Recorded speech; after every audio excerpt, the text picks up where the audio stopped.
Good morning সবাইকে। কালকে বৃষ্টি হওয়ার পর গুড়ি গুড়ি রাতের ঠান্ডায় হেভি ঘুম হওয়ার পর সকালবেলা আবার রোদ্দুর উঠে গেছে সারাদিন গরম দেওয়ার জন্য। সবে তো শুরু। আমি উঠে পড়েছি, এবার একটু পরে এবার ছেলেকে তুলবো, স্কুলে নিয়ে যাবো। তার আগে আমি কি খাই তোমাদেরকে দেখাবো। চলো, এটা হেভি জিনিস, চলো দেখি।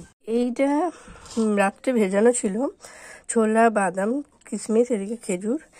এর সাথে আমরা কলা দিয়ে মিক্স করে মধু দিয়ে খাবো। আমি আর আমার বর খাই। এটা খাওয়ার পর বিশ্বাস করো, আমি সারা শীতে কোমরে যন্ত্রণার অনুভব পাইনি। আমি আগের বছর যেভাবে কোমরে যন্ত্রণার পাগল হয়ে গেছিলাম, এবছর একটুও সেভাবে পাইনি। এটা যারা প্রেগনেন্সি বা কোমরে যন্ত্রণায় আচার কাচার খাচ্ছ তারা খেতে পারো, শুধু চিপসও খেতে পারো, মিক্স করে খেতে হবে তার কোনো মানে নেই। বিশ্বাস করো, আমি যা রিলিফ পেয়েছি, শান্তি, এর থেকে কি বলবো। আমার কোমরের যে যন্ত্রণা হতো, যাদের হয় তারাই জানে।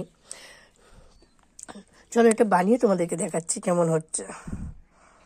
এই যে সব মিক্সড করে জল দিয়ে দিয়েছি, খেজুরটা দিইনি কারণ আমি খেজুর খাচ্ছি না, মোটা হয়ে যাচ্ছি বলে।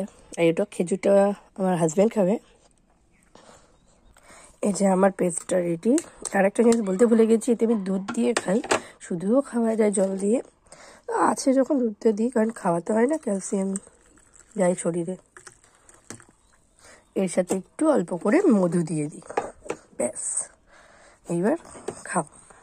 এই যে আমাদের মধু।